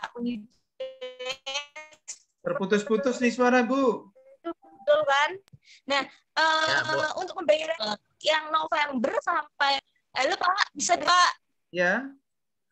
Agak putus-putus Bu, saya bisa menangkap maksud Ibu. Intinya itu tadi seperti yang tadi saya jelaskan ke Bu Amanda, Ibu hitung di proret saja Bu, opsional. Sudah Pak. Sudah dihitung di prorat. Itu yang berakhir kontrak November itu kan masih ada ya, masih menjadi karyawan kami. Apakah itu yang NPKWT setelah diundangkan itu apakah berhak mendapatkan kompensasi PKWT, istilahnya kita rapel gitu atau tidak Pak? Silakan Pak Imam, nanti jadi saya pembicara. Tidak apa-apa Pak, kita saling mensupport supaya kesempurnaannya kita dan teman-teman menjadi lebih baik. Saya rasa seperti itu. Sebenarnya di saya kurang begitu jelas ya, karena terputus-putus itu suaranya tadi. Tapi sebagai tangkapan saya yang terakhir tadi, kalau misalnya prinsipnya begini di dalam pelaksanaan undang-undang baru ini, prinsipnya adalah ketika PKWT itu selesai setelah diundangkan, ya misalnya 2 bulan atau 1 bulan setelah diundangkan, maka hitungannya ya proporsional, yaitu saja yang setelah diundangkan itu dihitung proporsional. Kalau sepemahaman saya seperti itu. Tetapi ketika dia selesai ya sudah aman itu. sudah aman itu, perhitungannya seperti itu. Itu yang menjadi, kalau seperti tadi kan dia masih ada November tuh, November, Desember, Januari, Februari, nanti misalnya kemarin itu apakah dirapel atau tidak, yaitu kebijakan dari perusahaan. Tetapi yang paling penting cara menghitungnya adalah proporsional bulan berjalan ketika undang-undang itu diberlakukan. Itu mungkin kalau lebih rincinya ya, lebih singkatnya seperti itu. Seperti itu kira-kira. Ibu, kira-kira begitu. Pak Imam. Pak Ir mungkin tambahin. Oke. Halo, Pak Imam. Ya, siap. Kalau gitu, Pak Imam. Ya, silakan Pak Irwan. Ya, begini, Pak. Jadi saya menangkap pertanyaan dari Bu Eli. Jadi kebetulan ini PP kan berlaku belum sampai 1 tahun, ya. Jadi pertanyaannya sebenarnya gini, misalnya kalau kompensasi kan dihitung pro rata. Jadi kalau misalnya dihitungnya misalnya 5,5 bulan, itu dihitung 5 bulan atau 6 bulan gitu loh maksudnya. Pertanyaannya kayak gitu. Karena kan kalau saya pertanyaan dia kan kalau 1 tahun, tapi sebenarnya intinya 11 bulan 2 minggu. Gitu. Jadi intinya kalau di tengah-tengah itu dihitung misalnya 5,5 bulan itu nanti kompensasinya dihitung 6 bulan atau 6/12 atau 5/12 gitu. Iya. Kalau sebaiknya ya 6/12 hitungnya.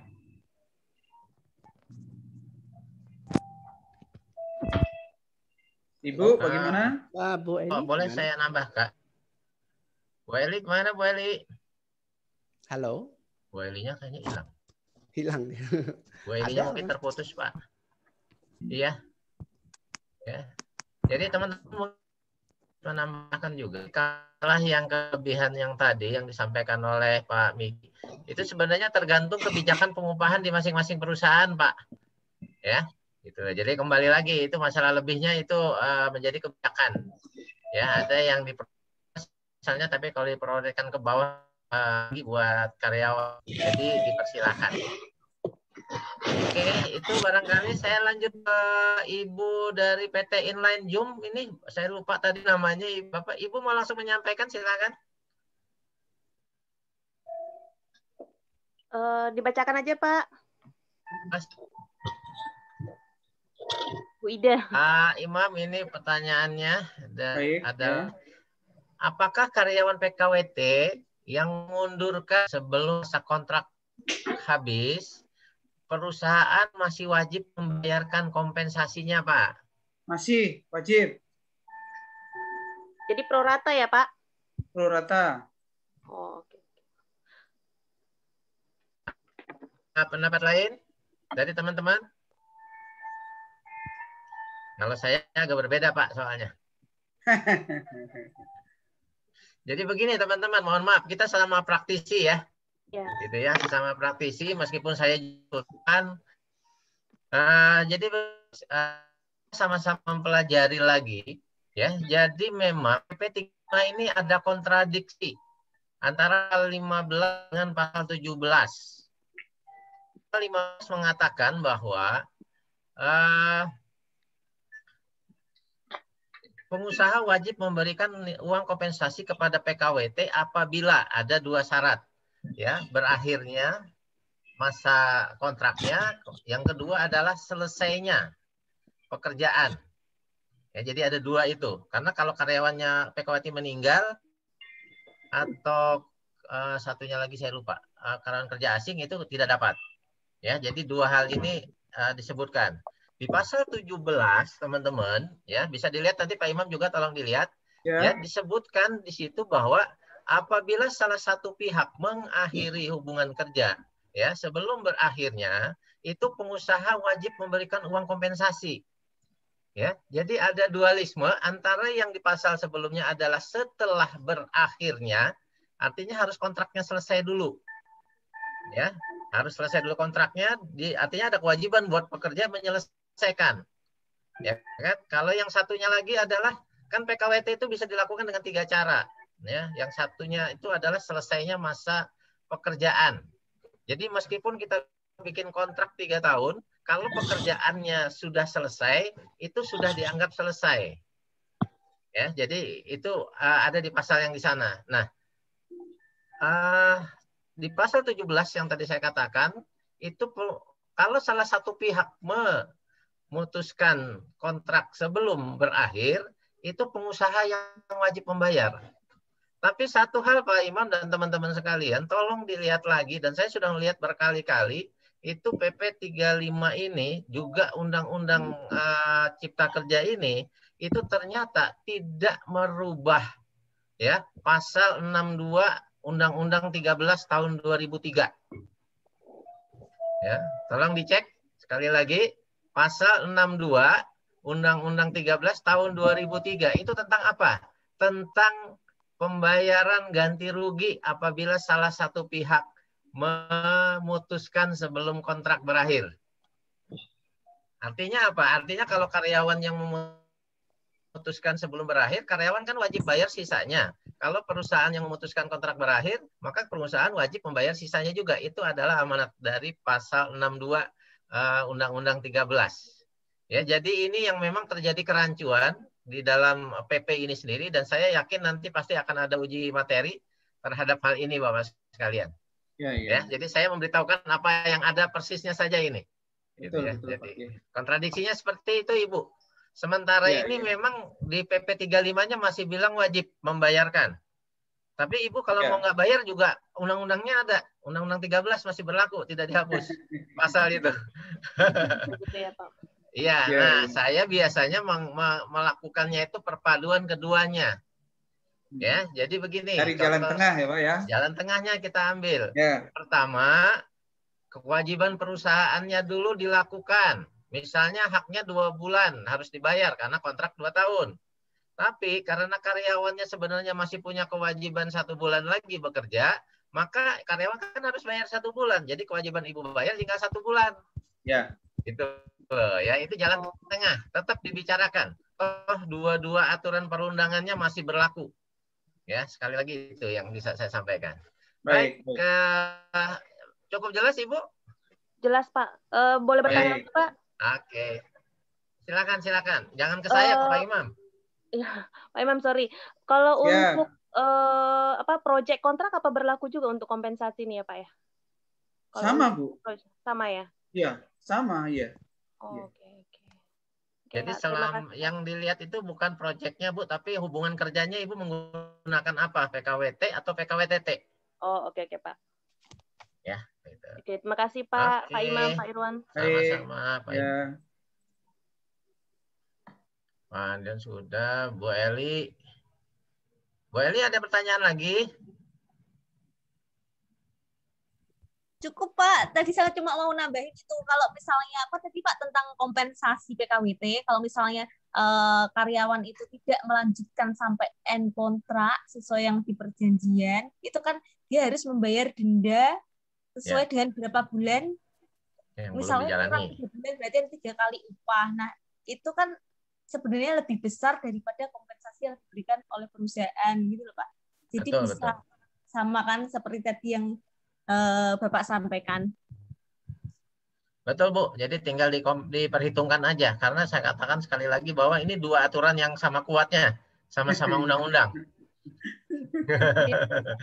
Betul. Gitu. Hanya PP-nya saja yang bikin rancu di pasal yang sama. Cuman kan kalau kita bicara mana sih yang lebih kuat, undang-undang atau peraturan pemerintah, ya tentunya undang-undang. Ya, hierarki perundangan seperti itu. Betul, ya. Jadi nggak ada yang salah. Ya. Ada lagi? Saya di kolom chat saya lihat sudah habis pertanyaan. Kami persilakan teman-teman barangkali kalau ada yang mau langsung bertanya. Bu Wayan, silakan langsung aja Bu. Ya. Kalau enggak saya bacakan aja Pak Imam.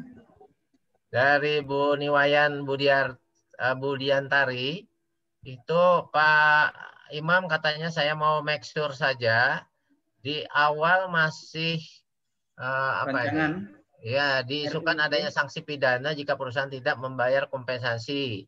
Namun saya tidak melihat di PP 35-nya. Ini gimana, Pak? Ya, tadi sudah disebutkan nih sama Pak Irwan ya, secara hierarki perundangan, jangan lupa bahwa PP ini masih ada di atasnya. Ya, masih di atasnya undang-undang, terutama Undang-Undang Nomor 13 itu sendiri gitu ya. Yang sekarang juga masih diberlakukan juga. Cuman beberapa pasal yang memang harus kita ikutin di dalam PP 35 terkait dengan kenapa yang ditanyakan ini, yang tadinya diisukan ada pidana, tetapi di pasal ini tidak terlihat. Tentu saya sampaikan ya, dimanapun kompensasi undang-undang, kalau itu sudah menjadi undang-undang dan tidak dijalankan, tentu akan ada sanksinya. Ya, di mana di sini tentu sanksinya ada dua hal sebenarnya, sanksi pidana dan sanksi perdata. Nah, yang paling penting sekarang ya sanksi perdata dulu. Kompensasi dari tidak dibayarnya itu pasti ada yang namanya sanksi pidana. Itu mungkin secara singkat saya sampaikan sama Ibu Niwayan. Seperti itu kira-kira, Bu. Silakan Bu Niwayan, barangkali ada tanggapan? Kalau nggak ada, begini, nanti sama-sama Pak Imam, mohon maaf. Saya ingin menyampaikan sedikit. Jadi terkait dengan Undang-Undang Cipta Kerja ini, gitu ya, dengan PP turunannya, itu memang salah satunya yang dilakukan perubahan adalah terkait dengan sanksi. Ya, jadi memang silakan nanti teman-teman bisa cek lagi di Undang-Undang Cipta Kerjanya, bahwa khusus untuk sanksi-sanksi yang tadinya cukup banyak sanksi pidana pada Undang-Undang 13, itu banyak yang berubah. Ya, jadi sanksi pidananya itu sudah banyak yang berubah, yang kemudian dihilangkan, ya, jadi lebih mengedepankan sanksi perdatanya. Jadi silakan nanti teman-teman bisa lihat lagi, ya. Jadi sanksi perdata itu mulai dari teguran lisan sampai pada nanti penutupan perusahaannya. Seperti itu. Silakan kalau ada pertanyaan lagi dari teman-teman yang ada di sini. Saya lihat ada Pak Palu Roji, apa kabar, Pak? Baik, alhamdulillah. Aduh, ini favorit saya ini, setiap kali ini Bapak rajin sekali. Betul, Pak. Saya juga aplaus ini buat beliau ini, selalu aktif. Wah, luar biasa. Luar biasa. Patut dicontoh ini. Pembelajarannya ilmu terus. Iya. Ada yang ingin ditanyakan atau mau sharing, Pak Raji? Mohon maaf, ya silakan, Pak. Ya, bukan bidang saya. Oh. Saya nyimak saja. Siap, Pak. Baik. Kalau saya mahasiswa hukum, misalnya ada beberapa inspirasi untuk jadi skripsi ini dalam diskusi ini. Boleh, Pak. Nanti tinggal ngubungin kami, Pak, sebagai ininya, Pak, dosen pembimbing boleh. Kalau saya nangkap ide itu bisa itu. Jadi, betul, Pak. Ya, jadi memang bicara hubungan industrial, aturan ketenagakerjaan di Indonesia ini luar biasa. Ya, jadi kasusnya dan segala macam itu banyak sekali. Ya. Tapi itu juga aturan-aturannya. Nggak tahu saya ya.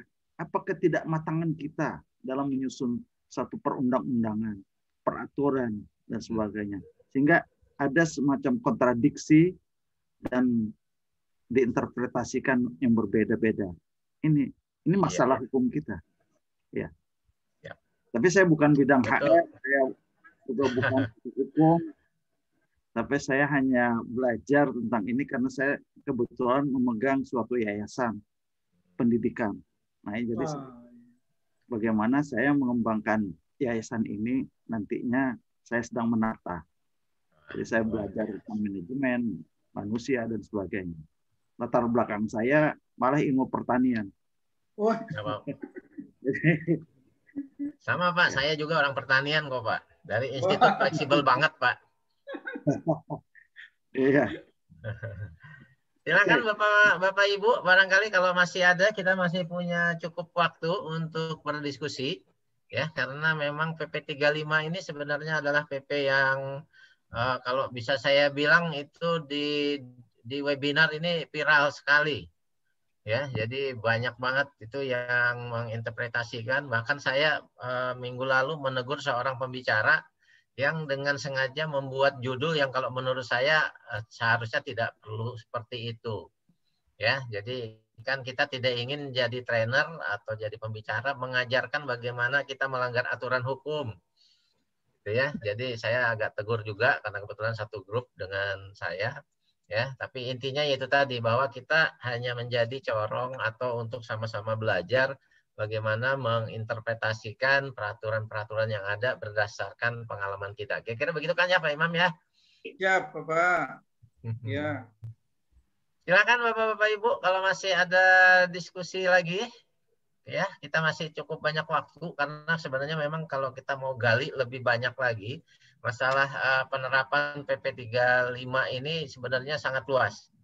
Ya, sehingga kita memang harus ekstra hati-hati pada saat kita melakukan implementasi di lapangan.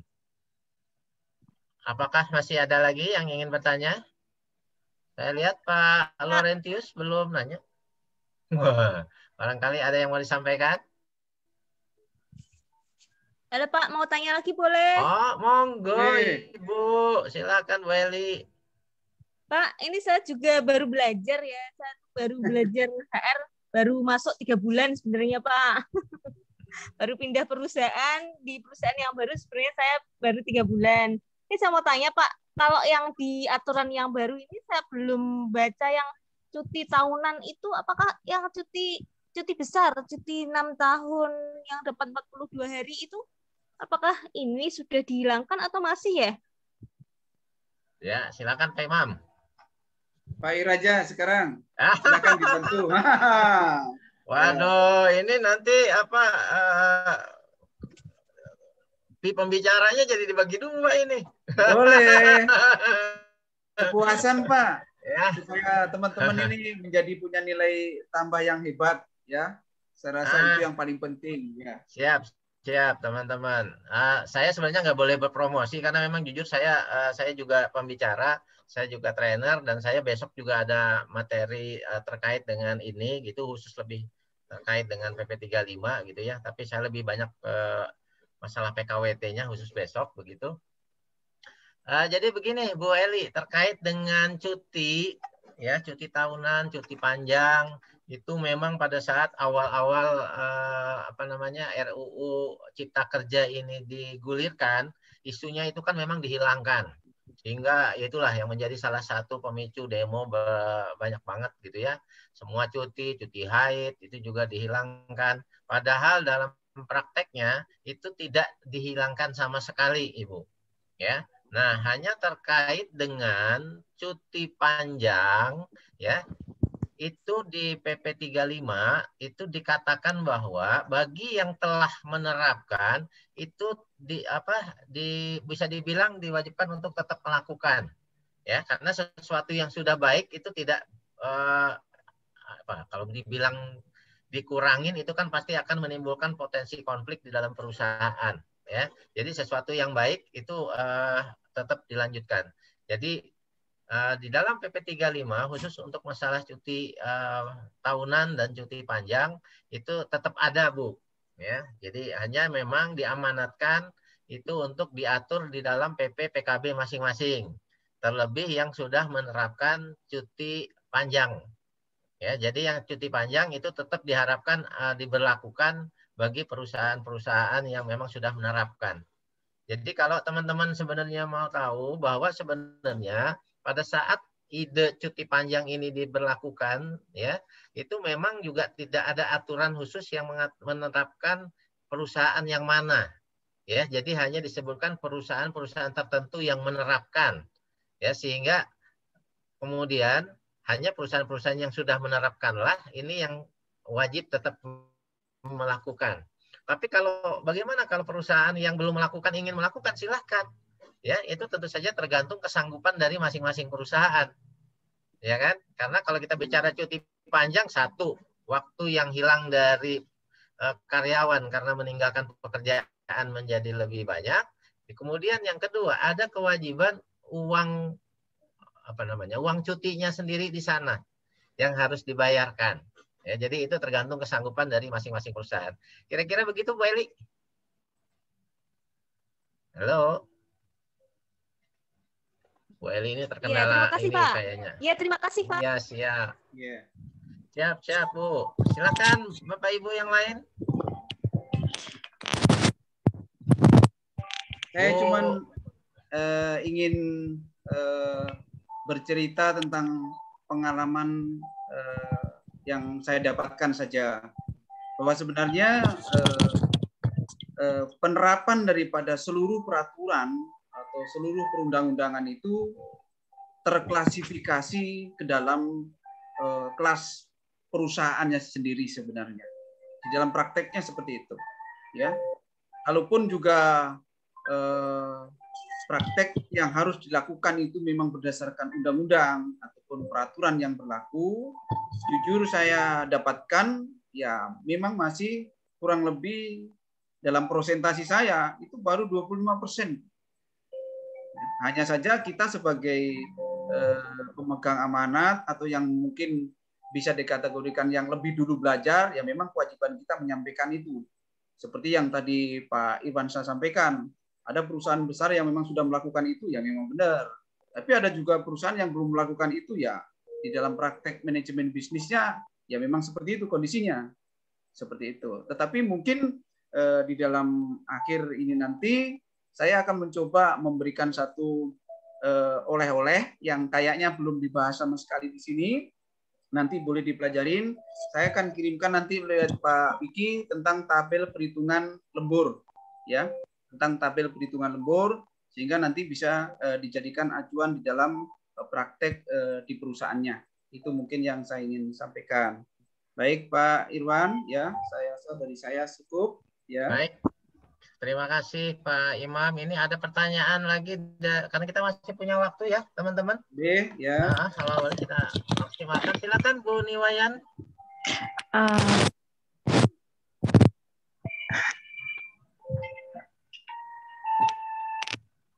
Silakan Bu.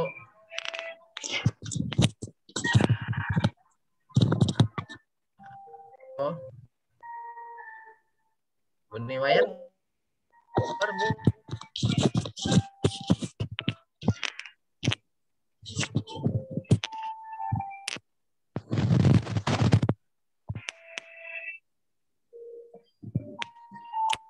Oh, oke, saya sudah ini. Ya, Pak. Ya. Sudah ada di chatnya nih, Leo.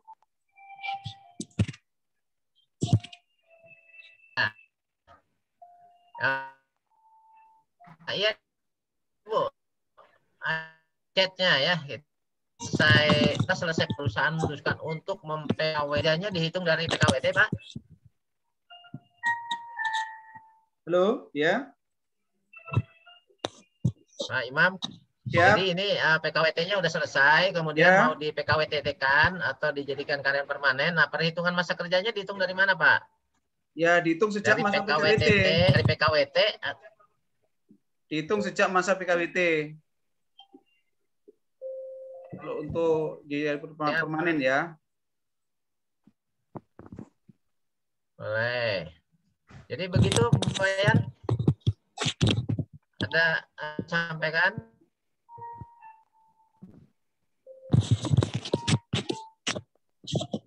Bu Niwayan sepertinya ada kendala untuk suaranya keluar, Bu. Ya. Dan sekarang pukul 21.42. Untuk mendengar notifikasi, ikuti notifikasi di ponsel untuk mengaktifkan akses notifikasi. Apa nih? Aduh, kita akan nih punya Bu Niwayan. Oke. Silakan teman-teman yang lain, barangkali masih ada yang ingin mendalami terkait dengan PP 5 ini, kami persilahkan. Ibu yang di Batam, saya lupa terus namanya siapa sih, Bu? Apa, Bu Ida? Ida, Pak. Ya? Ida. Bu Ida. Ya. Oh, Bu Ida. Masih ada Bu yang mau ditanyakan? Pak, saya mau nanya, kalau seandainya perusahaan tidak mengikuti untuk yang kompensasi, itu apakah ada sanksi yang akan diterima oleh perusahaan? Soalnya saya lihat di undang-undangnya tidak ada tertera. Kenapa, Imam? Ya, saya kira tadi sudah dijelaskan gitu ya. Sudah ya? Mengenai ya. Jadi Bu,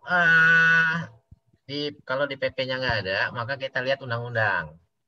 Ya, yang jelas pelanggaran terhadap peraturan yang sifatnya normatif itu sanksinya paling tidak perdatanya kena. Ya, kemudian yang kedua, kalau karyawan melakukan gugatan berarti akan muncul perselisihan di tempat Ibu. Ya kan? Gitu ya. Nanti kita tinggal hitung-hitungan aja nih. Ya, kalau berselisih apalagi sampai di peradilan begitu kan, itu kan nama perusahaan juga kan akan tercoreng. Jadi ya kita harus bijak lah ya untuk hal-hal yang seperti ini. Harus dihindari itu, harus dihindari. Iya. Ya, kenapa saya sangat lelah sekali ketika melakukan pendampingan seperti itu ya. Ada beberapa kasus yang saya ikutin, waduh capek dan lelah, makan waktu, makan biaya dan sebagainya. Benar, itu Pak. sebagai contoh aja ya, sebagai contoh ya. Misalnya ditentukan sidang jam segini, kita sudah setengah jam itu sudah ada di sana. Tapi ternyata pada jam yang ditentukan tidak muncul itu beliau-beliau para pengambil pengadilan itu ya, seperti itu. Nanti setelah ditanya ternyata beliau masih di pengadilan yang lain, di ruang yang lain. Nah, kita harus menunggu. Pokoknya capek sekali. Dan di akhirnya justru beliau-beliau juga menyarankan untuk rekonsiliasi, untuk bagaimana mencari jalan penyelesaian perselisihan itu dengan musyawarah. Jadi sudahlah, dihindarin aja ya yang seperti itu. Baik ya, kira-kira begitu Bu Ida ya. Ya, makasih Pak. Ya, terima kasih Pak Imam. Sama Pak, saya juga udah capek lah ngurusin PHK PHI gitu ya. Ya, satu orang aja bisa sampai ke MA. Waduh, itu urusannya. Ya, cukup deh. Makanya saya mau istirahat aja. Saya bilang mau saya jadi pembicara aja deh, nemenin Pak Wiki di sini deh, gak apa-apa. Ya, mudah-mudahan jadi amal jariah kan, kira-kira begitu ya Bapak Ibu. Ya. Baik, silakan teman-teman. Kalau memang tidak ada lagi pertanyaan, saya kira saya kembalikan kepada Pak Imam untuk closing statement dari webinar kita malam hari ini. Pak Imam, kami persilakan. Baik, saya ingin menyampaikan bahwa pada prinsipnya di atas langit masih ada langit lagi, ya. Oleh karenanya itu, mari kita selalu belajar dan membuka diri. Jangan merasa kita sudah hebat, jangan merasa kita sudah cukup, karena sedalam-dalam ilmu masih perlu kita gali keilmuan dan kepengetahuannya. Terima kasih dari saya.